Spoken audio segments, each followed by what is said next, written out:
Silvering is very much important, इतना खतरनाक topic है ना, मैं आपको बता दूं। सिल्वरिंग में क्या करना है, रे 2 बार लेंस को टकराया और 1 बार मिरर को टकराया, that is why P net का जो वैल्यू होगा वो क्या होगा, 2 इंटू पी ऑफ लेंस, मतलब power of lens plus power of mirror. Hello मेरे फ्यूचर डॉक्टर्स, कैसे हैं? उम्मीद है आप सब अच्छे हैं।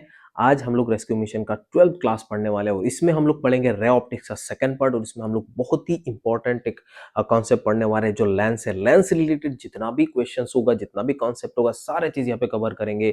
लेंस का फॉर्मूला पढ़ेंगे, लेंस का सिल्वरिंग करेंगे तब क्या होगा, लेंस कॉम्बिनेशन करेंगे तो क्या होगा। तो ये सारे चीजें हम यहाँ पे पढ़ने वाले, पावर ऑफ लेंस वगैरह वगैरह सब चीज हम यहाँ पे A to Z पढ़ेंगे, क्विकली रिवाइज करेंगे एंड देन हम लोग PYQ क्वेश्चन को सॉल्व करेंगे बच्चों। तो वीडियो आप एंड तक देखिएगा, तभी आपको पूरा क्लियर समझ में आ जाएगा। और इस ऑप्टिक्स जो है वो बहुत ही इंपॉर्टेंट है, नीट पॉइंट ऑफ व्यू से देखा जाए तो हर साल उसमें 2 से 3 सवाल पूछा जाता है। तो लेंस में जो फॉर्मूला है या लेंस का जो भी कॉन्सेप्ट होगा उससे लगभग लगभग हर साल सवाल पूछा जाता है बच्चों।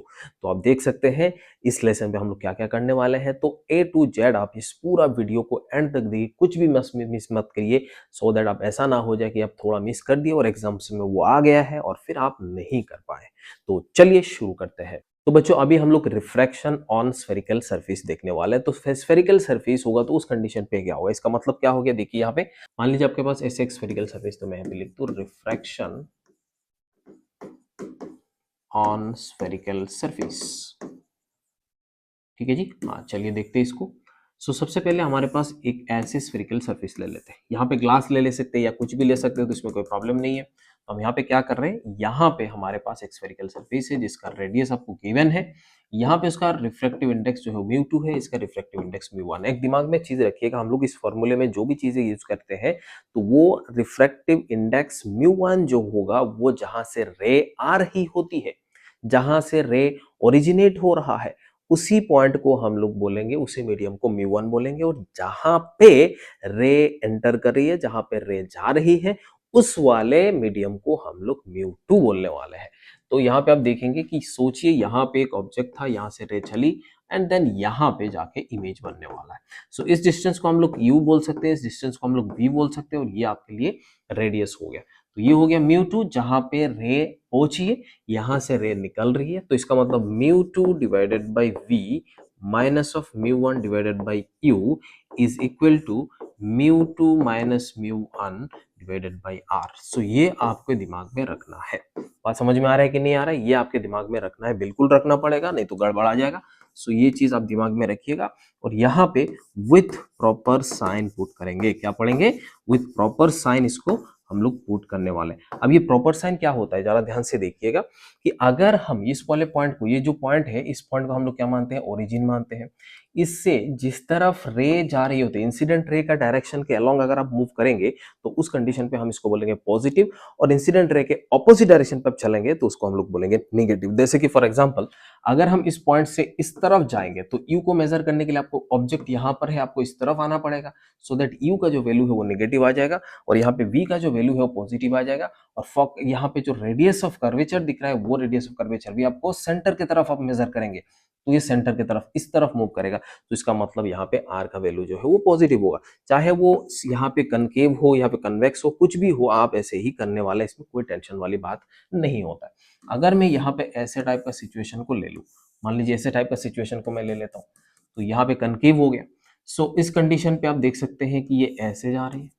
बात समझ में आ रहा है, यहाँ पे ये वाला जो कहानी है इससे आप देख सकते हैं थोड़ा सा ऐसे निकल के हुए चला गया, यहाँ से ये ऐसे गया और फिर ऐसे निकल के हुए चला गया। अब यहाँ पे क्या हो गया, ये रिफ्लेक्टेड रे जो है वो कभी मीट नहीं करने वाले हैं, तो इनको हमें क्या करवाना पड़ेगा, मीट करवाना पड़ेगा। डॉटेड लाइन से इसको हम मीट करवा देते हैं। ये हो गया, ये आपके लिए आई और ये हो गया आपके लिए ओ। सेम फॉर्मूला अब यहाँ पे इस्तेमाल करेंगे, लेकिन एग्जैक्टली ये दिमाग में रखिएगा, ये विथ प्रॉपर साइन पुट करेंगे इंसिडेंट रे की तरह। जिधर वैसे बोल सकते हैं, जिधर IR उधर पॉजिटिव, और आप बोल सकते हैं opposite to incident ray negative. ये दिमाग में आपको हमेशा रखना है, जिधर इंसिडेंट रे चलेगी उस डायरेक्शन पे हम पॉजिटिव बोलेंगे, जिधर उसके ऑपोजिट डायरेक्शन पे हम इसको नेगेटिव बोलने वाले। बात समझ में आ रहा है क्या? इसके रिलेटेड काफी सारे सवाल हो सकता है। कभी कभी आपको एग्जांपल के तौर पे मैं यहाँ पे बता देता हूँ कि मान लीजिए आपको यहाँ पे एक ऐसे स्फेरिकल सरफेस दे दिया, तो यहाँ पे इसका 10 सेंटीमीटर दिया हुआ है और यहाँ पे आपको ऐसे दिया हुआ है। इसका रिफ्रैक्टिव इंडेक्स जो है वो आपको 1.5 दिया हुआ है, इसका रिफ्रैक्टिव इंडेक्स जो 1 दिया हुआ है, और यहाँ पे जो ऑब्जेक्ट है वो यहाँ पे हम बोल सकते हैं इसका लगभग 10 सेंटीमीटर में ऐसा सारा सूचिए। अब आपको बोला कि भाई बताओ इसका इमेज का वैल्यू क्या होगा, तो सिंपल बात है, आप इस फॉर्मूले को इस्तेमाल कर लीजिए। आप यहाँ पे लिख सकते हैं μ2 divided by v minus of μ1 divided by u is equal to μ2 minus μ1 divided by r।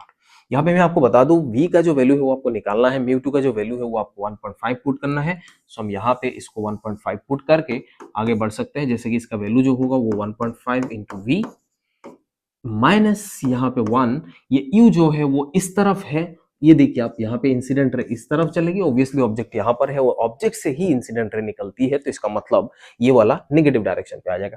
So negative negative positive हो जाएगा, यहाँ पे 10 हो जाएगा, और यहाँ पे हम लोग लिख सकते हैं μ2 मतलब 0.5 डिवाइडेड बाई 10, सो यहाँ पे 1/20, सो यहाँ पे इसको उस तरफ लेके चले जाएंगे तो आपका आंसर यहाँ पे बिल्कुल समझ में आ जाएगा, आपको बिल्कुल मिल जाना है। सो v का जो वैल्यू है वो आपको यहाँ पे क्या हो जाएगा 1/20 माइनस ऑफ 10। बात समझ में आ रहा है क्या? सो ये वैल्यू जो आएगा वो कितना आएगा आपको -20, 1/20 है कि नहीं। यहाँ पे देखिए माइनस करेंगे, यहाँ पे 1 हो जाएगा, 2 हो जाएगा, सो -1/20 हो जा रहा था। 1/v का वैल्यू यहाँ पे आप ऐसे देख सकते हैं। सो v जो है वो आपको हो जाएगा -30 सेंटीमीटर। बिल्कुल। सो ये हो गया आपके लिए इमेज डिस्टेंस। अगर आपके पास एक स्फेरिकल सरफेस है तो फटाक से हमने क्या किया, इस फॉर्मूले में पुट करा और आंसर निकाल लिया। आर का वैल्यू जो है वो पॉजिटिव है नेगेटिव है वो चेक करना पड़ेगा। अगर यहाँ पे कन्वेक्स है तो इस तरफ जा रहे होते हैं तो उसको हम लोग पॉजिटिव बोलेंगे, अगर इस तरफ हो गया कनकेव हो गया तो इस तरफ आर होता है तो उसको हम लोग नेगेटिव बोलेंगे। कहानी समझ में आ रहा है कि नहीं आ रहा है? नेगेटिव साइन पॉजिटिव साइन बहुत इंपॉर्टेंट है, क्योंकि ऑप्टिक्स में ज्यादातर सवाल है गलत आपको सिर्फ और सिर्फ साइन कन्वेंशन की वजह से ही होता है। सो साइन कन्वेंशन में अगली बार आप कोई भी गड़बड़ नहीं करेंगे। बात समझ में आ रहा है? काम की रे जिधर, मतलब जिधर इंसिडेंट रे उधर पॉजिटिव है, opposite to incident ray negative है। कहानी समझ में आना चाहिए कि नहीं आना चाहिए? हाँ जी, चलिए आगे बढ़ते हैं। नेक्स्ट हमारे पास होता है थिन, जो आपके पास लेंस होते हैं वो थिन लेंस का मतलब क्या होता है, आपने क्या कर दिया, ऐसे आप ऐसे बोल सकते हैं, आपके पास एक स्फेरिकल स्फेयर हो गया और यहाँ से आपने ऐसे टुकड़ा काट दिया, तो ये जो पार्ट होता है उसको हम लोग लेंस बोलेंगे। तो यहाँ पे हमारे पास काफी सारे लेंसेस है, तो इन सारे लेंसेस को हम यहाँ पे देखने वाले हैं भाई साहब। चलिए देखिए एक एक करके। यहाँ पे एक लेंस होगा, इसमें R1 हो गया, इसमें R2 हो गया, इसको हम लोग कन्वेक्स लेंस बोलेंगे। यहाँ पे इस साइड से ये कनकेव है तो इसको हम लोग कनकेव लेंस बोलेंगे। ये वाले दोनों साइड, ये दोनों आर जो है वो आर आर दोनों बराबर है, इसीलिए इसको इक्वी कन्वेक्स कहा जाता है। मतलब इक्वी कन्वेक्स मींस आप बोल सकते हैं इक्वल रेजिस्टेंस रेडियस। यहाँ पे आप बोल सकते हैं ये वाला वैल्यू इक्वी कनकेव। यहाँ पे देखिए एक प्लेन है और दूसरा कन्वेक्स है, इसको प्लेनो कन्वेक्स बोलेंगे। ये एक साइड प्लेन है दूसरा कनकेव है, इसको हम लोग बोलेंगे प्लेनो कनकेव। यहाँ पे एक साइड में कन्वेक्स है दूसरे साइड में कनकेव है, सो कनकेव कन्वेक्स बोलेंगे, इसमें कोई प्रॉब्लम नहीं है। यहाँ पे आप देख सकते हो एक साइड में कनकेव है दूसरे साइड में कन्वेक्स है, तो इसका कंडीशन पे हम लोग बोलेंगे कन्वेक्सो कनकेव। भाई साहब ये है सारे टाइप्स ऑफ लेंसेस, आपको ये दिमाग में रखना है, इनका नाम है। कभी आपको ऐसे बोल दे तो ये नाम कौन सा है ये आपको यहाँ से समझ में आना चाहिए। ठीक है जी, आगे बढ़ते हैं, लेंस मेकर फॉर्मूले में चलते हैं। लेंस मेकर फॉर्मूला क्या होता है? सो लेंस में जब आप यहाँ पे क्या करते हैं, एक लेंस रखते हैं, यहाँ पे ऑब्जेक्ट रखते हैं, इमेज कहाँ बनेगा, लेंस का आपको कुछ रिफ्लेक्टिव इंडेक्स होने वाला है, सराउंडिंग में कुछ रिफ्लेक्टिव इंडेक्स होने वाला है, ये सारे देखते हुए एक फॉर्मूला बनाया गया जिसका नाम है लेंस मेकर फॉर्मूला। ये आप क्लास 12 में बोर्ड एग्जाम में आप करे हुए हैं। उसके बाद आपने, बहुत ही सिंपल है, इसको आप जानते ही है। सो यहाँ पे हमारे पास एक लेंस है, लेंस का जो रिफ्लेक्टिव इंडेक्स है μ2 ले रहे हैं, सराउंडिंग में हमने μ1 ले रहे हैं, दोनों साइड में सेम है, ये R1 है ये R2 है, बिल्कुल सही। यहाँ पे ऑब्जेक्ट है, यहाँ पे इमेज होने वाला है, तो इसको हम लोग बोल सकते हैं ये डिस्टेंस ऑफ ऑब्जेक्ट, ये हो गया आपका डिस्टेंस ऑफ इमेज। तो फॉर्मूला क्या होगा, ये दोनों सरफेस में हम इसको पुट करेंगे, इसके लिए इमेज कहाँ पर बनेगा, फिर वही इमेज इसके लिए ऑब्जेक्ट बन जाएगा, एंड देन कहानी हम आगे बढ़ाएंगे। ठीक है जी, ये समझ में आ रहा है? हाँ, अब ये फॉर्मूला हम यहाँ पे लिखते हैं और उसके बाद हम इसको करते हैं। देखिए यहाँ पे जो लेंस मेकर फॉर्मूला होता है 1/v minus 1/u is equal to μ2 minus μ1 divided by this one. बात समझ में आ रहा है? μ1 ये सराउंडिंग का होता है, ये कौन सा होता है, ये सराउंडिंग का होता है। तो अगर हमारे पास सराउंडिंग में एयर है तो उस कंडीशन पे हम इसको ऐसे लिख सकते हैं 1/v1 minus 1/v2 is equal to mu minus 1 into 1/r1 minus 1/r2। अब बच्चों का प्रॉब्लम, सर R1 कौन सा है? R1 मतलब रे जिस वाले सरफेस को पहले हिट करेगी, फर्स्ट हिट करने वाला है, फर्स्ट हिटिंग सरफेस, उसी सरफेस का नाम हो गया आपको R1। बात समझ में आ रहा है कि नहीं आ रहा है? अब ये वाला इसमें देखेंगे तो ये R1 इधर है, सो इस बोल सकते हैं ये R1 इस तरफ है, इंसिडेंट इधर आएगा तो इधर है, तो ये R1 का वैल्यू पॉजिटिव हो जाएगा। बट R2 का वैल्यू देखिए ये ऐसे है, R2 को इस पॉइंट से आपको रेडियस इसका इस तरफ है, सो इस डायरेक्शन पे आप मेजर करने वाले हैं, तो हम बोल सकते हैं ये तो पीछे की तरफ चला गया, सो निगेटिव साइन आने वाला है। बात समझ में आ रहा है कि नहीं आ रहा है? सो यहाँ पे हमने देखा हुआ है। सो ये जो पार्ट होता है ये 1/v माइनस 1/u को हम लोग लेंस मेकर फॉर्मूला बोलते हैं। ठीक है जी, बात समझ में आ रहा है? अब यहाँ से चीज और समझना है, जैसे हम लोग जानते हैं इवन ऑप्टिक्स में हमने पढ़ा है, मिरर में पढ़े हुए हैं, सारे चीजों में हमने ये पढ़ा हुआ है। क्या होता है कि अगर आप ऑब्जेक्ट एट इंफिनिटी क्या करेंगे, आप ऑब्जेक्ट को अगर इंफिनिटी में रखेंगे तो इमेज आपको फोकस में मिलता है। ऑब्जेक्ट अगर इंफिनिटी में रखते हैं तो इमेज कहां पर बनता है? फोकस में बनता है। तो ये ऑब्जेक्ट का वैल्यू यहाँ पे इंफिनिटी डाल दीजिए तो इंफिनिटी ये 0 हो जाएगा, ये फोकस हो जाएगा 1/f और बाकी कहानी यही है। तो इसका मतलब आप यहाँ पे बोल सकते हैं कि इमेज जो है वो कहाँ बनेगा? फोकस पे बनेगा। That means 1/f is equal two means 1/v की जगह पे ये इसका वैल्यू तो 0 है, so mu minus 1/r1 minus 1/r2। यानी समझ में आ रहा है क्या? सो ये वैल्यू हम यहाँ पे बोल सकते हैं, इसका वैल्यू इसका नाम हो गया आपके लिए फोकल लेंथ। अब ये फोकल लेंथ एक्चुअली अब डिपेंड किस पे कर रहा है? देखिए रिफ्रैक्टिव इंडेक्स पे डिपेंड कर रहा है। किस पे डिपेंड कर रहा है? Refractive index. अब रिफ्रैक्टिव इंडेक्स बढ़ा देंगे फोकल लेंथ घट जाएगा। कहानी समझ में आ रहा है क्या? हाँ जी। तो ये दिमाग में आपको रखना ही रखना पड़ेगा, लेकिन सराउंडिंग वाला भी आपके दिमाग में रखना है। सो हम यहाँ पे लिख सकते हैं 1/f is equal to mu divided by mu surrounding means mu L divided by this 1/r1 1/r2। ये R1 R2 का वैल्यू साइन के साथ पुट करना है। ये लेंस का है, ये रिफ्रैक्टिव इंडेक्स लेंस का है और ये S जो है वो सराउंडिंग मीडियम का होता है। तो जनरली फॉर्मूला बच्चा ये याद रख लेता है 1/f equal to mu minus 1 into 1/r1 minus 1/r2। इस म्यू की जगह नीचे क्या है? 1 है। सराउंडिंग में 1 है इसलिए 1 है। सराउंडिंग में कुछ और होता तो उस हिसाब से वो कुछ और हो जाता। आने समझ में आ रहा है? तो ये हो गया आपके लिए फोकल लेंथ। अभी अगर हम लोग इक्वी कन्वेक्स या इक्वी कनकेव या प्लानो कन्वेक्स प्लानो कनकेव इनका अगर हमें फोकल लेंथ निकालना होता है तो हम कैसे निकालते हैं उसको हम एक बार देख लेते हैं। चलिए जी देखते हैं। यहाँ पे देखिए इस वाले इक्वी कन्वेक्स और इक्वी प्लानो कन्वेक्स का हमने जो फोकल लेंथ लिखना है वो क्या होगा? ऑब्वियस बात है, यहाँ पे ये इंफिनिटी में आप रखिए, यहाँ पे आपको इमेज बनेगा ऑब्वियसली फोकस पे। बिल्कुल सही बात समझ में आ रहा है? तो ये हो गया फोकस। इसको हम लोग सेकंड फोकस बोलते हैं क्योंकि लेंस का दो फोकस होता है, एक होता है फर्स्ट फोकस, दूसरा होता है second focus. Means first focus में आपको बता देता हूं जो जहां पे आप ऑब्जेक्ट रखते हैं और ऑब्जेक्ट को रखने के बाद इमेज जो है वो, या फिर आप ऐसे बोल सकते हैं रिफ्रैक्टेड रे जो है वो पैरेलल चलता है। क्या चलता है? पैरेलल चलता है। तो उसी को हम लोग क्या बोलेंगे? First focus. लेकिन सेकंड फोकस कौन सा होता है? जो रेज जो है वो पैरेलल आते हैं और कन्वर्ज हो जाते हैं एक पॉइंट पे, उस पॉइंट का नाम है सेकंड फोकस। और ये कहानी हम यहाँ पे देख रहे होते हैं। सो इसको हम लोग इन्फिनिटी से लेके आ रहे हैं और यहाँ पे फोकस बना वो यहाँ पे फोकस है, लेकिन आर दोनों में सेम है। 1/f is equal to mu minus 1/r minus of R. That means ये वाला पॉजिटिव हो रहा है, ये वाला आपके लिए नेगेटिव हो जाएगा। तो उस कंडीशन पे यहाँ पे प्लस हो जाएगा। सो आप लिख सकते हो mu minus 1 2 divided by R. So यहाँ पे f का जो वैल्यू होगा वो कितना होगा? ये इक्वी के लिए होगा तो e लिख लेते हैं। सो r divided by 2 into mu minus 1। बात समझ में आ रहा है क्या? सो ये इक्वी कन्वेक्स का ही कहानी है, इसको आप देखना है। प्लानो कन्वेक्स का क्या होगा? सेम फॉर्मूले में हम यहाँ पे पुट करेंगे, बट यहाँ पे r के जगह पे हम लोग पुट करेंगे इनफाइनाइट। सो इस प्लेन पे प्लेनर जो प्लेन सरफेस होगा उसका आपका रेडियस जो होता है वो इन्फिनिटी होता है, ऑब्वियस बात हम जानते हैं। तो इसमें जो फोकल लेंथ होगा 1/f is equal to mu minus 1, यहाँ पे infinity minus minus of plus, so ये वाला वैल्यू आ जाएगा। बिल्कुल सही बात है। सो यहाँ पे आप बोल सकते हैं ये प्लानो है, सो एफ पी का जो वैल्यू होगा वो हो जाएगा r divided by mu minus 1। That means इसका कितना हो गया भाई? ट्वाइस हो जा रहा है कि नहीं हो जा रहा है? तो हम लिख सकते हैं 2 into F E. That's all. हमने समझ लिया और आगे का कहानी हम देखते हैं। तो नेक्स्ट आपके पास आएगा image formation. So image formation के लिए कुछ रूल्स आपको पता होना चाहिए, जैसे वो रूल्स को देख के फॉलो करके आप इमेज को बना सकते हैं, चाहे किसी भी टाइप का लेंस हो जाए, कन्वर्जिंग लेंस हो जाए, कनकेव लेंस हो जाए, या डाइवर्जिंग लेंस हो जाए, कन्वेक्स लेंस हो जाए, तो कुछ भी हो जाए तो उस कंडीशन पे आप यहाँ पे समझ सकते हैं। चलिए देखिए, यहाँ पे मैंने कन्वेक्स लेंस ले लिया, तो यहाँ पे क्या होता है कि ये वाला जो पॉइंट होगा, ये पोल होगा, तो इससे अगर लाइन पास करवाते हैं, रे पास करवाते हैं, वो सीधा अनडिविएटेड लाइन पास हो जाएगा। तो ऐसे आ रहा है तो ऐसे ही निकल जाएगा। ये एक रे आपके दिमाग में रखना है।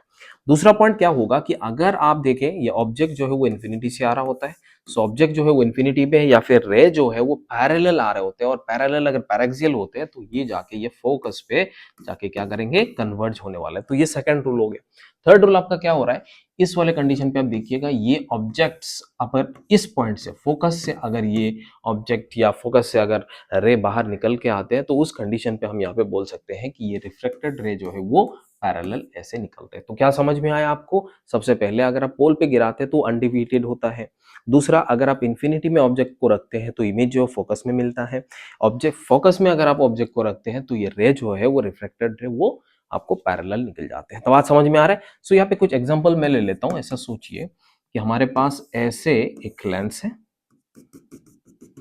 और यहाँ पे मैंने क्या कर दिया, एक ऐसे ऑब्जेक्ट को रख दिया। तो यहाँ पे मैं मान लेता हूँ ये हो गया मेरे लिए फोकस, ये हो गया मेरे लिए सी।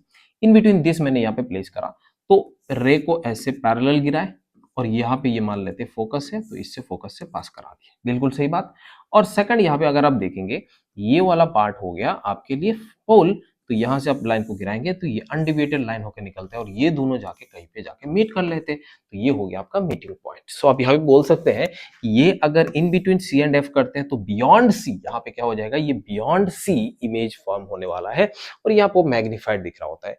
सो ये चीज आपको थोड़ा सा दिमाग में रखना है कि ऐसे ही दूर है, पहले दो रे बनाना है, एक पैरेलल डाल दीजिए, दूसरा पोल पे डाल दीजिए, और इस कंडीशन में जब दोनों ये इंटरसेक्ट कर लेते हैं तो उस कंडीशन पे हमारा इमेज फॉर्म हो जाता है। तो हम मोटे तौर पे देखा जाए तो हम ये जानते हैं कि अगर हमारा जो ये चीज मैं आपको यहाँ पे नहीं बताने का कोशिश कर, मतलब बताने का नहीं चाहता हूँ, क्योंकि आप जानते ही है इसमें क्या है कि आप पहले देखिए इन्फिनिटी में रखते हैं तो इमेज जो है वो फोकस में बनता है। इन्फिनिटी से जब आप सी की तरफ बढ़ते हैं, सी पे जब पहुंचते हैं तो इधर वाले सी में भी बनेगा, मतलब आप बोल सकते हैं रेडियस ऑफ कर्वेचर पे बनता है। And then beyond, in between C and F अगर आप रखते हैं तो वो बियॉन्ड सी बनेगा। फिर आप यहाँ पे F के बीच में रख देंगे तो इन्फिनिटी में बनेगा। F और इसके बीच में रखते हैं तो उस कंडीशन पे आप यहाँ बोल सकते हैं वर्चुअल बन जाएगा। तो ये कहानी आपको समझ में आना चाहिए, तो आप यहाँ पे समझ भी सकते हैं। ठीक है जी, ये इमेज फॉर्मेशन है, तो आप इसको डायग्राम बनाइए और फिर आप यहाँ पे आराम से समझ सकते हैं। ठीक है जी, बढ़ते आगे चलिए। नेक्स्ट आता है हमारे लिए मैग्निफिकेशन। अब मैग्निफिकेशन होता क्या है उसको हम थोड़ा सा देख लेते हैं ना। मैग्निफिकेशन होता क्या है? मैग्निफिकेशन होता है कि मान लीजिए आपके पास एक ऑब्जेक्ट होता है और ये इमेज जो फॉर्म हो रहा था वो कितना मैग्निफाइड हो रहा है वो हमें चाहिए होता है। सो अपन यहाँ पे लेंस के बारे में बात कर रहे हैं। सो हमारे पास ये लेंस होता है, ये लेंस है, यहाँ पे हमने मान लीजिए ऑब्जेक्ट को रखा और इमेज जो है वो यहाँ पे कहीं ना कहीं बना हुआ है, मान लेते हैं यहाँ पे बना हुआ है। सो ये हो गया आपके लिए इमेज हाइट, ये हो गया आपके लिए ऑब्जेक्ट हाइट। सो हम यहाँ पे मैग्निफिकेशन का वैल्यू जो है वो H I divided by H not रखते हैं, और ये जो वैल्यू होता है वो आपका हो गया इमेज का वैल्यू, इमेज का डिस्टेंस, ये हो गया आपके लिए ऑब्जेक्ट का डिस्टेंस। तो मैग्निफिकेशन का value H I divide by this, इसको पॉजिटिव बनाने तो वी डिवाइडेड बाई यू हो जाता है। सो यहाँ पे वी हो गया इस साइड में, यू हो गया इस साइड में, तो आप बोल सकते हैं इधर पॉजिटिव हो गया वी, इधर हो गया आपके लिए निगेटिव हो गया। तो इन दोनों को मिला जुला के आपको यहाँ पे पॉजिटिव हो जाता है। अब आपने देखा मैग्निफिकेशन का जो वैल्यू है वो H I divided by H nought, v divided by V nought. अब यहाँ पे वैल्यू पुट करेंगे विथ प्रॉपर साइन, बिल्कुल समझ में आना है, विथ प्रॉपर साइन आपको पुट करना है।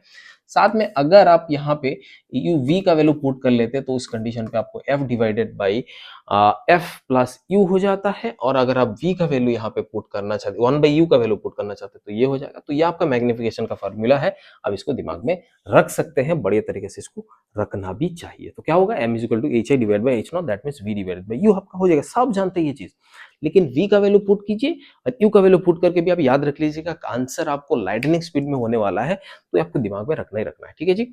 नेक्स्ट हमारे पास होता है power of lens. Power of lens क्या होगा, हम लोग जानते हैं P is equal to 1 by F, चाहे मिरर का हो या फिर लेंस का हो तो यहाँ पे होता है, लेकिन यहाँ पे लेंस का जब होगा तो उस कंडीशन पे फोकल लेंथ ऑफ लेंस है, और ये जो वैल्यू है वो इन मीटर हम लिख रहे हैं, और इसका जो यूनिट जो होता है वो पावर का वो डायप्टर में होता है। आपने देखा होगा कभी अगर आई चेकअप कराने गए हैं तो अगर आपका आई थोड़ा सा डिफेक्टिव दिख रहा होता है तो उस कंडीशन पे आपका पावर लग जाता है। जैसे मेरा लगा हुआ है, आपका भी शायद लगा हुआ है या नहीं लगा है तो बहुत अच्छी बात है। तो उसमें क्या है, डॉक्टर साहब लिखते हैं कि प्लस 0.5D, या फिर आप ऐसे लिख सकते हैं 1.5D, प्लस माइनस बाद में देख लेंगे, लेकिन डी लिखते हैं ना, वो डी इज डायप्टर।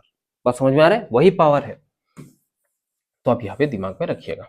अब बात होता है यहाँ पे अगर इसको सेंटीमीटर में प्लेस कर दिया जाए फोकल लेंथ को, तो ऊपर में आपको क्या हो जाएगा 100 हो जाएगा, और ये फोकल लेंथ हो जाएगा आपको इन सेंटीमीटर। कहानी समझ में आ रहा है? हाँ जी। तो ये हो गया आपके लिए पावर ऑफ लेंस।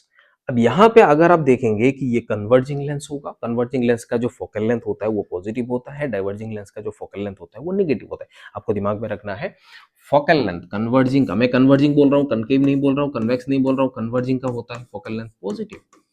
बात समझ में आ रहा है क्या? और यहाँ पे इसका सिंबल हो गया, ये हो गया आपके लिए डाइवर्जिंग, और डाइवर्जिंग का जो फोकल लेंथ हो गया वो नेगेटिव होता है, तो ये हो गया आपके लिए कन्वर्जिंग, कन्वर्जिंग, और ये हो गया आपके लिए डाइवर्जिंग। अब कुछ स्पेशल पॉइंट पे हम देख सकते हैं कि जो अगर हमारे जो सराउंडिंग मीडियम है उस सराउंडिंग मीडियम के अगर में रिफ्रैक्टिव इंडेक्स लेंस से कम है तो वो कन्वर्जिंग, कन्वेक्स लेंस जो है वो कन्वर्जिंग होता है। लेकिन अगर सराउंडिंग लेंस के रिफ्रैक्टिव इंडेक्स से ज्यादा होता है कन्वेक्स होने के बाद भी, वो कन्वर्जिंग नहीं होता है, वो डाइवर्जिंग होता है। कहानी समझ में आ रहा है? तो हमेशा आप कनकेव को, कन्वेक्स को कन्वर्जिंग नहीं बोल सकते। बात समझ में आ रहा है क्या? ये दिमाग में आपको रखना है। चलिए आगे बढ़ते हैं, थोड़ा सा और चीजें हैं। ये जो रेस्क्यू बॉक्स है, यहाँ पे कुछ पॉइंट्स है, ये पॉइंट सारे के सारे आपको याद रखना है और ये पॉइंट से ही आपको सवाल पूछा जा सकता है।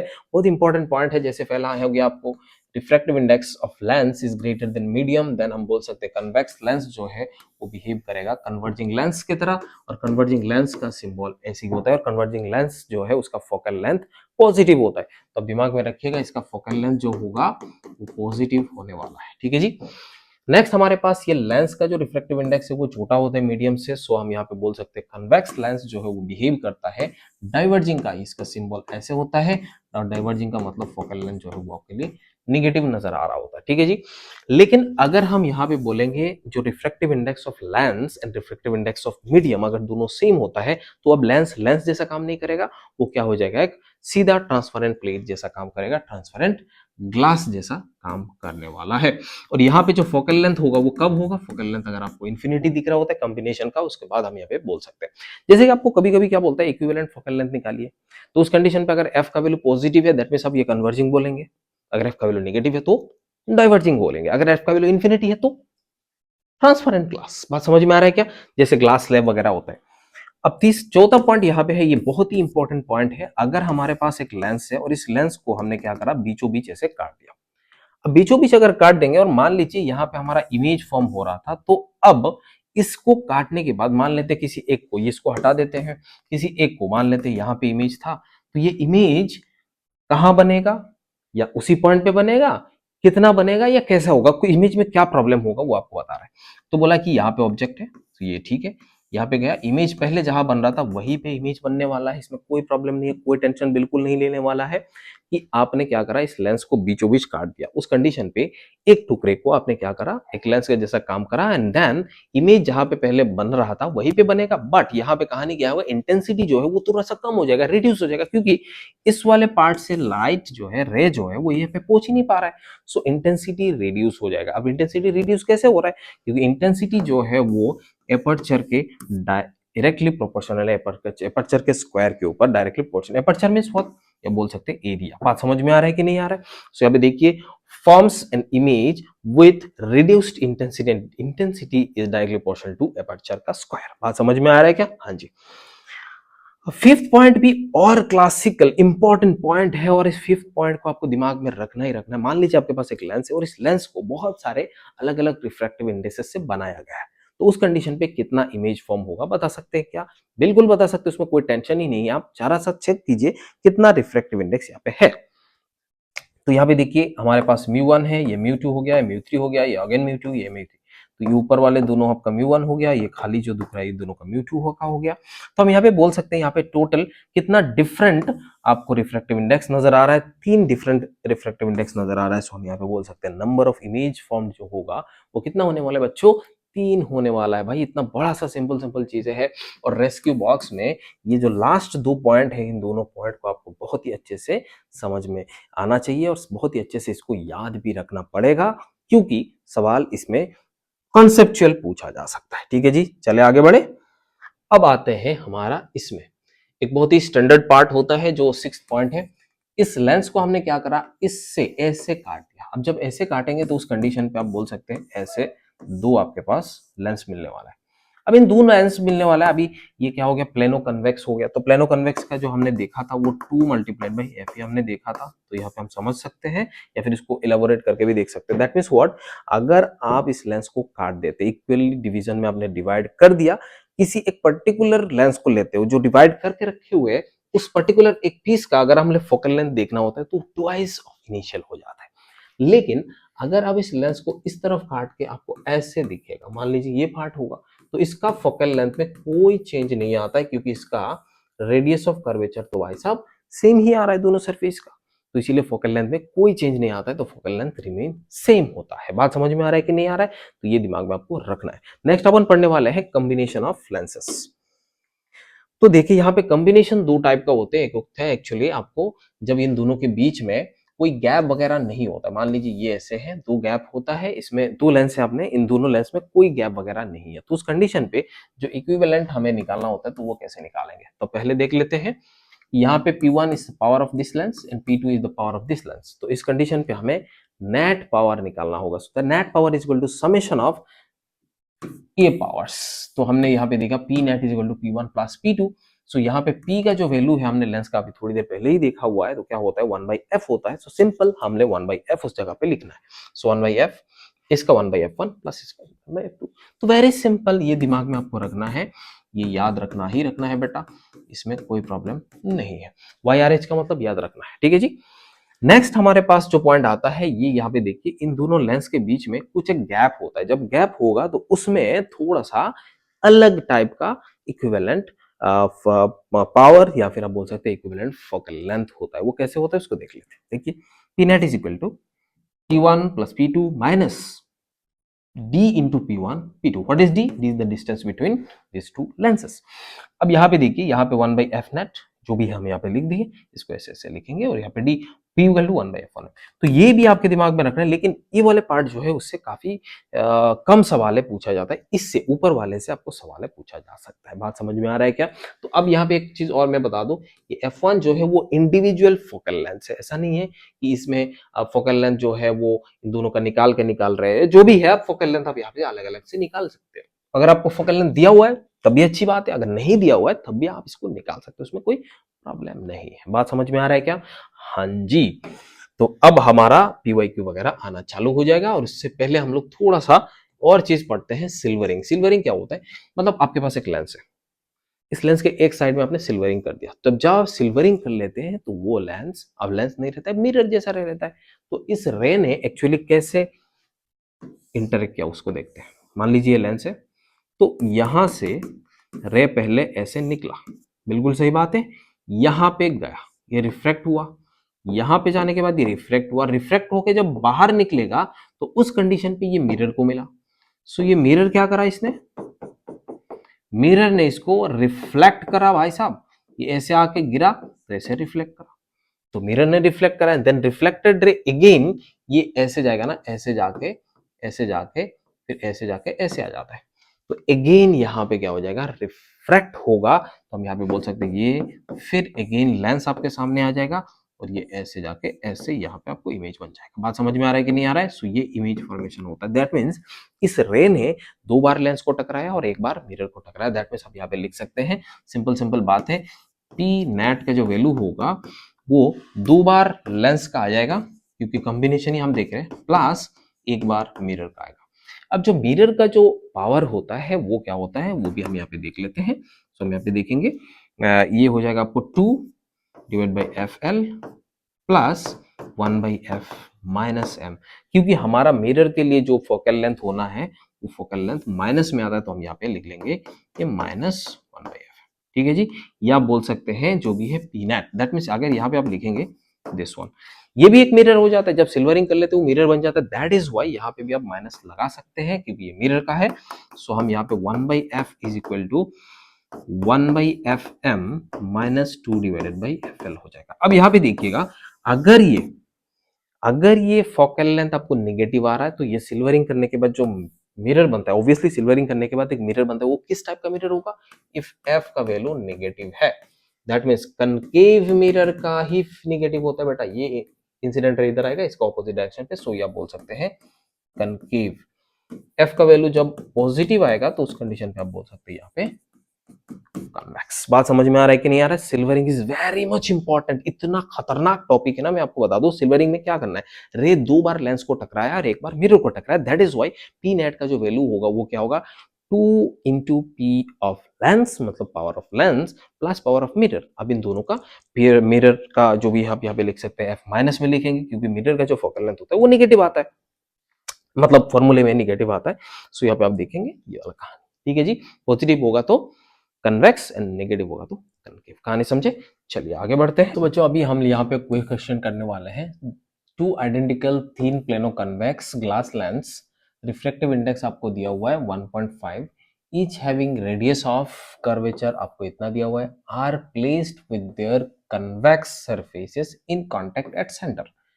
द ये वाला जो सरफेस होगा बीच में, ऐसे आप बोल सकते हैं ये ऐसे एक सरफेस है, ऐसे सरफेस है कि नहीं, ऐसे ही है। अब यहाँ पे बीच में जो पार्ट है, इस पार्ट में हमने क्या कर दिया, कुछ और मटेरियल डाल दिया, जिसमें आप बोल सकते हो 1.7 और है। तो इन दोनों का जो रिफ्लेक्टिव जो रेडियस होगा वो आपको 20 सेंटीमीटर है, ठीक है जी। बात समझ में आ रहा है?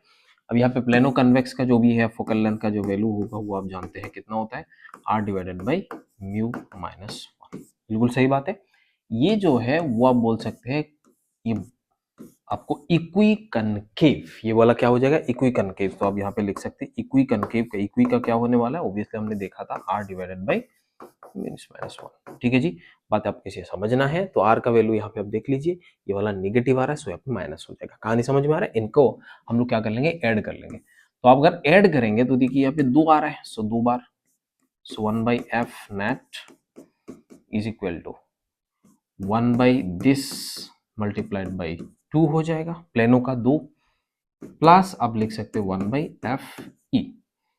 अब आर का वैल्यू यहाँ पे नेगेटिव हो जाएगा कि इस वाले पार्ट में देखिए नेगेटिव हो रहा है, इस वाले पार्ट में पॉजिटिव होगा, माइनस माइनस नेगेटिव हो जाएगा। सो आप यहाँ पे देख सकते हैं तो उल्टा करके पुट करेंगे, so 2 multiplied by mu minus 1 that is 0.5 divided by R का वैल्यू आ जाएगा 20। यहाँ पे हो जाएगा आपको उल्टा करिए, 2 मल्टीप्लाइड बाई 0.7 डिवाइडेड बाई यहाँ पे हो जाएगा आपको ये आर हो जाएगा ना, सो 20। ये माइनस में डालेंगे तो ये माइनस हो गया, तो अभी बोल सकते हैं 1 हो जाएगा और यहाँ पे माइनस 1.4 हो जाएगा और यहाँ पे 20 हो गया। इसका मतलब आप यहाँ पे लिख सकते हैं माइनस 0.4, दिस चीज को हटाएंगे तो ये हो जाएगा। दैट मीन्स आप यहाँ पे बोल सकते हैं उसको उल्टा कर देंगे तो माइनस में आएगा, माइनस 50 हो जाएगा। दैट मीन्स एफ नेट का जो वैल्यू है वो माइनस 50 सेंटीमीटर आ रहा है। अब माइनस का मतलब आपको समझ में आ ही रहा होगा कि ये क्या होगा, कन्वर्जिंग लेंस नहीं है, डाइवर्जिंग लेंस होने वाला है। सो आप यहाँ पे देख सकते हैं माइनस 50 ऑप्शन है इज द करेक्ट आंसर। ठीक है जी, बात समझ में आ रहा है? हाँ जी, चलिए आगे बढ़ते हैं। नेक्स्ट हमारे लिए आएगा टू आइडेंटिकल ग्लास, आपको म्यू जी दिया हुआ है, ग्लास का ये दिया हुआ है, equi convex lenses of focal length इतना दिया हुआ है, capped in contact, the space between the two lenses filled with water, the focal length of the combination. अभी एग्जैक्टली सेम सवाल, देखिए ये जो सवाल आया था वो 15 में आया था, ये जो सवाल है वो 16 में आया हुआ है। ये सवाल क्या कह रहा है आपको, दो इक्वी कन्वेक्स लेंस है, इन दोनों कॉन्टेक्ट में है और इनके बीच में वाटर है। बात समझ में आ रहा है? अब आपको बोला कि नेट फोकल लेंथ क्या होगा बताइए जल्दी। तो अब यहाँ पे समझ सकते हैं ये आपके पास इक्वी कन्वेक्स लेंस है, यहाँ पे आपने बीच में वाटर रखे हुए, ये वाटर हो गया। बात समझ में आ रहा है? तो ये सारे के सारे इक्वी है, तो इसका मतलब ये इक्वी का क्या हो जाएगा, R divided by mu minus 1 into 2। बिल्कुल सही बात, इसमें कोई प्रॉब्लम नहीं। इन दोनों का सेम होगा, इसका अलग हो जाएगा क्योंकि इसका रिफ्लेक्टिव इंडेक्स अलग है। सो आप यहाँ पे लिख सकते हैं एफ नेट का जो वैल्यू हो गया वो क्या हो जाएगा भाई, सिंपल सिंपल बात है, 2 divide by F E minus of 1 divide by F E prime. Minus क्यों लिए हुए यहाँ पे है, या फिर आप सिंपल प्लस लिख दीजिए, आर के जगह पे माइनस लिख दीजिए, बस कहानी खत्म। सो 2 डिवाइडेड बाई, यहाँ पे देखिए इसको हम उल्टा करके लिखेंगे, सो 2 multiplied by 2 into this one, ये आपको समझ में आना चाहिए, डिवाइडेड बाई आर। ठीक है जी। अब यहाँ पे हो जाएगा -2 into mu prime minus 1 divided by R. So अब यहाँ पे देख लो 4 multiplied by 0.5 divided by R का वैल्यू दिया हुआ है कुछ, आर का वैल्यू नहीं दिया। सो इसका हर किसी का फोकल लेंथ आपको ऑलरेडी एफ दिया हुआ है, सो अब उसका फोकल लेंथ ऑफ कॉम्बिनेशन क्या होगा आपको ये बताना है। दैट मीन्स आप यहाँ पे लिख सकते हैं ये जो वैल्यू है उसका नाम है एफ।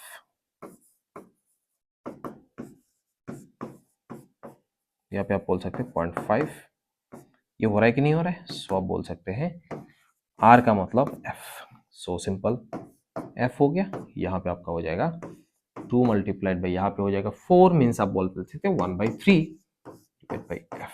सो वैल्यू पुट करें, यहाँ पे हो जाएगा 2 divide by F, 2 divided by F और यहाँ पे minus 2 divided by 3f। LCM ले लीजिए और क्या, सब लिख सकते हैं 4 डिवाइडेड बाई 3f, उल्टा कर दीजिए 3 डिवाइड बाई 4f हो जाएगा, बस कहानी खत्म। ठीक है जी, आगे बढ़ते हैं। नेक्स्ट हमारे लिए two similar thin equiconvex lens of focal length f each are kept coaxially in contact with each other. The focal length of the combination is f1 when the space between the two lenses filled with glycerin which has the same refractive index mu का value आपको दिया हुआ है 1.5 and then equivalent focal length f2 आपको दिया हुआ है। सो यहाँ पे आप बोल सकते हैं इन दोनों का रेशियो आपको निकालना है और ये नीड 19 में आया हुआ है। जो यहाँ पे एक सवाल है जो 2019 में आया हुआ है, इसमें क्या पूछा है, दो आपको इक्विकन्वेक्स लेंस है, उन दो इक्विकन्वेक्स लेंस का जो कॉम्बिनेशन ऑफ फोकल लेंथ है वो आपको f1 दिया हुआ है, बट इनके बीच में जो स्पेस है उस स्पेस में अगर आपने ग्लिसरीन डाल दिया या फिर आपने कुछ एक मटेरियल डाल दिया तो उस मटेरियल का जो रिफ्रैक्टिव इंडेक्स है 1.5 है, तो उस कंडीशन पे उसका जो इक्विवेलेंट फोकल लेंथ होता है उसका वैल्यू होगा f2। अब बता रहा है आपको f1 डिवाइड बाय f2 बताना है, चुटकी में हम लोग इसको करने वाले हैं।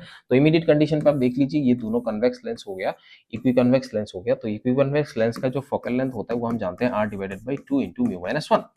बिल्कुल सही बात है, इसमें कोई प्रॉब्लम है नहीं है। तो ये आपको f1 दिया हुआ है, दोनों को ऐड कर लेंगे तो हम बोल सकते हैं 1/f1 is equal to 2 divided by fe। बिल्कुल सही है, 2 यहाँ पे कैंसिल कर लेंगे तो यहाँ पे हम लिख सकते हैं इसका r, इसको उल्टा करके हम यहाँ पे लिख देंगे 4 mu minus 1 divided by r। बिल्कुल सही बात है, इसमें कोई प्रॉब्लम नहीं है जी। अब आपको F2 का जो वैल्यू है वो बता रहा है। सो F2 में क्या हो रहा है, ग्लिसरीन डाला हुआ है, ग्लिसरीन डाल दिया तो इसका मतलब आपको 2Fe आएगा, इस बीच में ग्लिसरीन है 2Fe प्लस आप यहाँ पे Fe प्राइम लिखेंगे। बिल्कुल सही बात है, कोई प्रॉब्लम नहीं है जी। ये सेम चीजें हैं, इसमें कोई प्रॉब्लम नहीं, ये F1 हो जाएगा आपका, जो भी आप लिख सकते हैं 4 into mu minus 1 divided by आप R लिख सकते हैं माइनस, क्यों माइनस, क्योंकि R का वैल्यू यहाँ पे नेगेटिव हो जाएगा, सो माइनस यहाँ पे लिखेंगे आप 2 into mu minus 1 divide by R। बिल्कुल सही है, यहाँ पे बचेगा 2। सो अब यहाँ पे देख सकते हैं ये वैल्यू बच गया 2 into mu minus 1 divided by R। सो ये 1/f1 का वैल्यू है, ये 1/f2 का वैल्यू है, दोनों को आप डिवाइड कर दीजिए, दोनों इक्वेशन को डिवाइड करेंगे तो सिंपल आप ये f2 ऊपर चला जाएगा, so this is your f2 and this is your f1 और वहां पे आ जाएगा 2 और यहाँ पे हो जाएगा 1। दैट मींस आप यहाँ पे बोल सकते हैं f1:f2 का जो वैल्यू है वो कितना हो रहा है भाई, 1:2। भाई साहब समझ में आया कि नहीं आया, काफी इंपॉर्टेंट सवाल था, काफी बढ़िया सवाल है, ऐसे रिपीट होते रहता है, ऐसे टाइप का सवाल अभी तक हमने देखा है, 15 में आया, 16 में आया, इसमें आया, पता नहीं, देख रहे कहानी क्या हो रहा है। सो 1:2 हो रहा है, बिल्कुल समझ में आ रहा है। चलिए आगे बढ़ते हैं। ये सवाल एग्जैक्टली वैसे ही टाइप का ही है, तो आप इसको मेरे हिसाब से आप कर सकते हैं, इसमें कोई प्रॉब्लम नहीं होगा। देखिए यहाँ पे फिगर शोज, ये आपको 23 में आया हुआ है, figure shows this equivalent focal length of the combination of lens, यहाँ पे दिया हुआ है assume the layers are thin. तो यहाँ पे आपको दिया हुआ है इसका रिफ्रैक्टिव इंडेक्स, इसका रिफ्रैक्टिव इंडेक्स दिया हुआ है, इसका 1.5 दिया हुआ है, ऑब्वियसली ये लेयर हो गया, तो आप यहाँ पे इसका फोकल लेंथ निकाल सकते हैं, बढ़िया तरीके से इसको निकाले। बच्चों अगेन देखिए यहाँ पे कॉम्बिनेशन ऑफ लेंसेज का भी दोबारा सवाल आ गया है। यहाँ पे आप बोल सकते हो प्लेनो कनकेव हो गया और यहाँ पे आपका कन्वेक्स लेंस हो गया। प्लेनो कनकेव का वैल्यू जो होता है वो हम लोग क्या जानते हैं, प्लेनो कनकेव या फिर प्लेनो कन्वेक्स का एक ही तो बात होता है। इस कंडीशन पे हम देख सकते हैं यहाँ पे प्लेनो का वैल्यू हो जाएगा r divided by mu minus, sorry इसको उल्टा करके लिख देंगे। सो प्लेनो का क्या हो जाएगा r divided by mu minus 1, r का वैल्यू प्लस माइनस आप लिख दीजिएगा, उस हिसाब से आपका चल जाएगा। यहाँ पे 2 है और यहाँ पे आपको एक इक्विकन्वेक्स है, दैट मींस आप यहाँ पे देख सकते हैं। सो 1/f नेट का जो वैल्यू होगा वो 2 इंटू पी हो गया प्लस 1/f। बात समझ में आ रहा है क्या, हाँ जी। सो 2 डिवाइडेड बाई एफ का वैल्यू जो है वो आप यहाँ पे देख सकते हैं कितना होगा, इसका उल्टा करके आप पुट कर लीजिए। सो 2 into mu minus 1 divided by r plus, यहाँ पे देख सकते हैं इसका जो वैल्यू होगा वो 2 into mu prime minus 1 divided by r। Value put कर दीजिए, बस कहानी आपको आ जाएगा। तो ये इसमें कोई टेंशन वाली बात है ही नहीं। तो यहाँ पे आप देख लेंगे 2 मल्टीप्लाइड बाई इसका जो वैल्यू है वो यहाँ पे 2 देख सकते हैं, यहाँ पे 1.6 होगा, तो 0.6 डिवाइडेड बाई r का वैल्यू आपको यहाँ पे 20 लिख सकते हैं। प्लस यहाँ पे आप देखेंगे ये वाला वैल्यू जो है वो आप ऐसे समझ सकते हैं, ये पॉजिटिव हो जाएगा, ये वाला नेगेटिव, सो यहाँ पे माइनस पे 2 इंटू 0.5 डिवाइड बाई 20। ठीक है जी, बात समझ में आ रहा है। अब इसको सॉल्व कर दीजिए। इसके सॉल्व करने में क्या आ जाएगा, यहाँ पे देखिए -0.2 डिवाइडेड बाई 20 आ रहा है। अब अगर ये -0.2 डिवाइड बाई 20 है, ये पॉइंट काट देंगे तो यहाँ पे नीचे 200 हो जाएगा। 2 डिवाइड बाई 200 दैट मींस हम बोल सकते हैं -100 जो है वो आपका आंसर है। ठीक है जी, चलिए आगे बढ़ते हैं नेक्स्ट।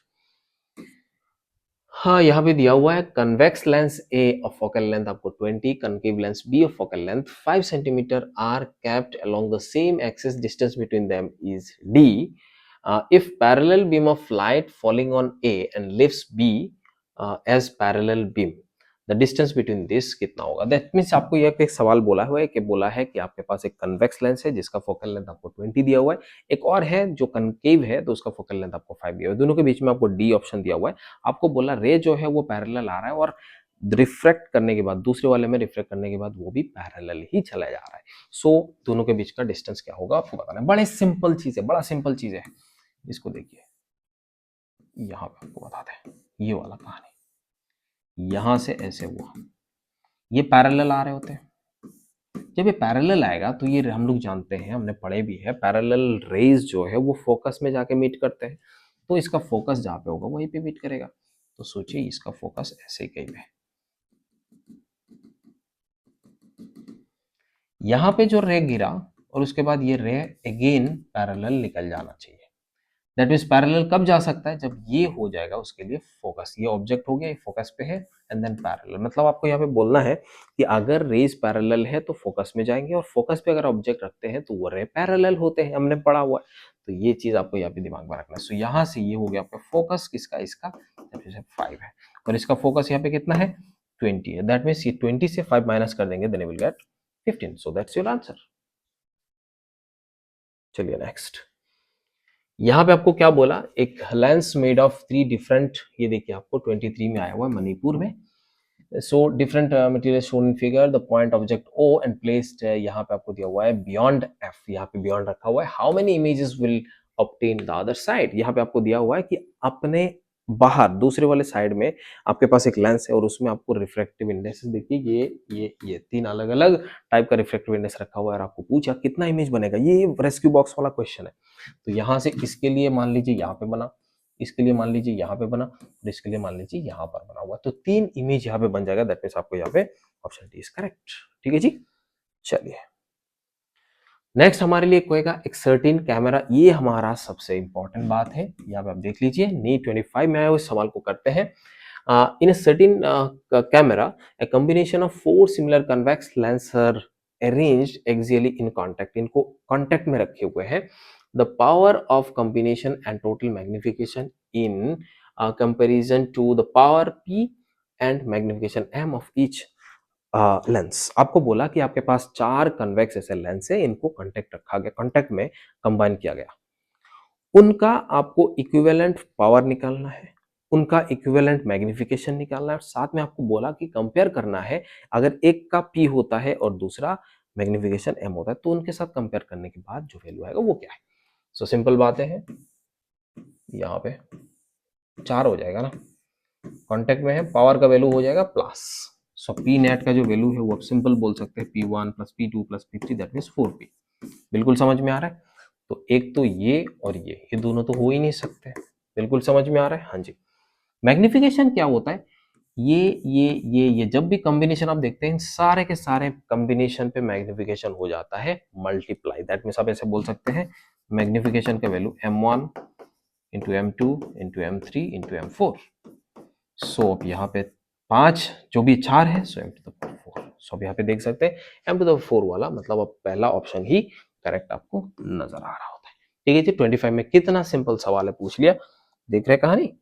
नेक्स्ट देखिए यहाँ पे 23 में आया हुआ है, an object is mounted on wall, its image is equal, its image of equal size is to be obtained on parallel wall with the help of convex lens between these wall, placed between these wall, and the lens kept at a distance x in front of second wall, the required length, focal length आपको बताना है कितना होगा। तो यहाँ पे simple बात हो गया। आप यहाँ पे बोल सकते हैं कि ये एक वॉल हो गया, दूसरे वॉल हो गया। यहाँ पे आप ऐसे बोल सकते हैं, यहाँ पे सेम साइज का बन रहा है और lens is kept at a distance in front of second wall, तो यहाँ पे आपने रखा हुआ है x डिस्टेंस पे। बिल्कुल सही। यहाँ पे जो बन रहा होगा वो सेम साइज का मिलेगा, तो यहाँ पे भी जो आपको वैल्यू मिलने वाला है वो कितना हो जाएगा, ऑब्वियस बात है आप बोल सकते हैं एक्स में रखेंगे। दैट मीन्स आप जहाँ पे ऑब्जेक्ट रखते हैं वही डिस्टेंस पे इमेज बन रहा होता है। दैट मीन्स अभी आप वो बोल सकते हैं यहाँ पे अपने सी पे रखा, यहाँ पे भी सी पे रखा। आपको पूछा फोकल लेंथ आपको बताना है, सो यहाँ से जो डिस्टेंस हो गया वो आर हो गया, फोकल लेंथ का वैल्यू जो है वो आर डिवाइडेड बाई 2 होता है, that means x divided by 2। खत्म, ठीक है जी। चलिए नेक्स्ट यहाँ पे देखिए, calculate focal length of given lens if magnification आपको गिवन है इतना माइनस 0. यहाँ पे 0.5 होगा, माइनस 0.5। ये एम्स 2019 में आया हुआ सवाल है, ठीक है जी। आपको ये ऑब्जेक्ट यहीं पे रखा हुआ है, आपको इधर गिवन है, ये मैग्निफिकेशन आपको निकालना है। सो मैग्निफिकेशन निकालने के लिए एम का वैल्यू जो है वो आपको दिया हुआ है, जानते हैं v डिवाइडेड बाई यू होता है। अगर u के टर्म पे लिखना है सो f divided by f plus you. Correct है, इसमें कोई बुराई नहीं है। सो यहाँ पे माइनस 0.5 बिल्कुल सही। यहाँ पे फोकल लेंथ आपको निकालना है, सो ऐसे रखिए, ऐसे रखिए, और यहाँ पे ये -20 कर दीजिए, बिल्कुल सही समझ में आता है। सो यहाँ पे आप इसको पुट करिए, -0.5f, यहाँ पे हो जाएगा माइनस माइनस प्लस, यहाँ पे चला जाएगा 10, ये हो जाएगा। अभी इस तरफ लेके चले जाइए इसको। सो ये 1.5 इंटू एफ इक्वल टू -10 आ रहा है। दैट मीन्स आप लिख सकते हैं एफ का वैल्यू जो है वो 100 डिवाइड बाई 15, दैट मीन्स 5 से डिवाइड करेंगे सो 20 डिवाइड बाई 3 हो जाएगा आंसर। आने समझ में आ रहा है। सो ये जो वैल्यू है वो आपको दिख रहा है आंसर। सो एम्स 2019 में आया हुआ सवाल है ये, बहुत बढ़िया तरीके से आप यहाँ पे समझ सकते हैं, ठीक है जी। नेक्स्ट हमारे लिए अगेन एम्स 17 में आया हुआ सवाल है। ये सवाल करने से पहले मैं आपको एक चीज पूछ लेना चाहता हूं कि अगर हमारे को एक लेंस दिया हुआ है तो उस लेंस का एयर में जो फोकल लेंथ होता है वो मान लेते हैं एफ है। अगर हम इस लेंस को किसी दूसरे मीडियम पे रख देते हैं, लिक्विड में रख देते हैं या दूसरे मीडियम ग्लिसरीन वगैरह किसी में भी रख देते हैं, तो उस कंडीशन पे फोकल लेंथ चेंज होगा कि नहीं होगा? अगर चेंज होगा तो कैसे चेंज होगा उसके बारे में आपको बताना है। पॉज कीजिए, हाँ या ना बोल दीजिए, जल्दी बोलिए, जल्दी बोलिए, बोल दिए। बस अब देखते हैं यहाँ पे क्या हो रहा है, पूरा एंड तक देखिएगा, मजा आएगा, समझ में आएगा। सो हम यहाँ पे जान से हैं फोकल लेंथ का जो वैल्यू है वो mu minus 1 into 1/r1 minus 1/r2। बिल्कुल सही बात है, हाँ जी, ये फॉर्मूला हम जानते हैं। एक और फॉर्मूला हम जानते हैं, यहाँ पे 1/f equal to mu L lens का होगा, ये सराउंडिंग का होगा, यहाँ पे -1 इंटू 1/r1 माइनस 1/r2। बिल्कुल सही बात है, ये हम जानते कि नहीं जानते? या आपके बोल सकते हैं जब आपका सराउंडिंग मीडियम एयर नहीं कुछ अलग देगा तब। इसका मतलब ये आप चेंज कर देंगे तो इस लेंस का फोकल लेंथ चेंज होगा। ऑलरेडी हम इस बारे में ऑलरेडी बात कर चुके हैं, ठीक है जी। इस सवाल पे बोला, ये एम्स 2017 में आया हुआ सवाल है। लेंस में बोला कि रिफ्रैक्टिव इंडेक्स आपको म्यू दिया हुआ है, जिसके वजह से फोकल लेंथ आपको एफ दिया हुआ है। अभी आपको बोला कि अगर रिफ्रैक्टिव इंडेक्स मींस वहां पे बोल सकते हैं इसको हमने पुट कर दिए किसी लिक्विड में जिसका रिफ्रैक्टिव इंडेक्स का वैल्यू म्यू प्राइम, तो उस कंडीशन पे इसका फोकल लेंथ का वैल्यू क्या होगा बताइए जरा। तो सिंपल बातें हैं, यहाँ पे इन दोनों को डिवाइड कर दो, ये कट गया, यहाँ पे म्यू एस कॉमन ले लेंगे। So F prime divided by F is equal to, यहाँ पे बचेगा आपको mu L minus mu S, यहाँ पे म्यू एस ऊपर चला जाएगा, म्यू माइनस 1 हो जाएगा। बिल्कुल सही बात, समझ में आ रहा है। मल्टीप्लाइड बाय कुछ है क्या? नहीं है। सो एफ प्राइम का जो वैल्यू होगा that is equal to mu prime हो जाएगा, एस का वैल्यू इतना है, एफ का वैल्यू ये है, म्यू माइनस 1 है, ठीक है। इसको आप उल्टा कर दीजिए, mu prime surrounding minus this, सामने हो जाएगा माइनस, क्यों? क्योंकि ऑप्शन पे मैच करवाना था। So option A is the correct answer. तो यहाँ पे आपको समझ में आ गया, एम्स में ऐसे सवाल आया हुआ है, ठीक है जी। चलिए देखते आगे। क्लास नोट्स वगैरह, अपडेट, फॉर्मूला शीट, ये सब के लिए आपको मेरे टेलीग्राम चैनल को ज्वाइन करना पड़ेगा। टेलीग्राम चैनल जो है उसका क्यूआर कोड आपको इधर दिया हुआ है या फिर यहाँ पे आपको गिवन है। इसका लिंक जो है वो डिस्क्रिप्शन पे भी रहता है, पिन कमेंट में भी रहता है, आप इसको देख सकते हैं, ठीक है जी। Do subscribe to get your dream medical college. आप अपना मेडिकल कॉलेज पाने के लिए मेरे चैनल को सब्सक्राइब कर लीजिए, क्योंकि यहाँ पे हम लोग हाई यील्ड टॉपिक पढ़ने वाले, रेस्क्यू करने वाले फिजिक्स को बढ़िया तरीके से हम यहाँ पे समझ रहे हैं। हम यहाँ पे क्विक रिवीजन यहाँ पे कर रहे होते हैं, पीवाईक्यू कर रहे हैं, मोस्ट एक्सपेक्टेड क्वेश्चंस कर रहे हैं, और साथ साथ में छोटे छोटे कॉन्सेप्चुअल शॉर्ट्स भी मैं यहाँ पे डाल रहा हूँ। तो आप मेरे चैनल को सब्सक्राइब करेंगे तो सारे चीज आपको मिलने वाला है। आपको एक और मौका देता हूँ कि आप नीचे आप कमेंट करके बता सकते हैं कि सर हमें ये टॉपिक के ऊपर वीडियो बना के दे दीजिए। अगर आपको कोई ऐसे पर्टिकुलर टॉपिक में कोई प्रॉब्लम होता है तो नीचे जरूर कमेंट कीजिए, उसके बारे में मैं ऑब्वियसली सोच लूंगा, ठीक है जी। समझ में आ रहा है क्या? हाँ जी। तो थैंक यू सो मच, मिलते हैं अगले लेक्चर पे। अगला लेक्चर हमारा होने वाला है ऑप्टिकल इंस्ट्रूमेंट के ऊपर एंड प्रिज्म के ऊपर। तो मोस्ट इंपॉर्टेंट टॉपिक्स है हमारा रे ऑप्टिक्स के लिए।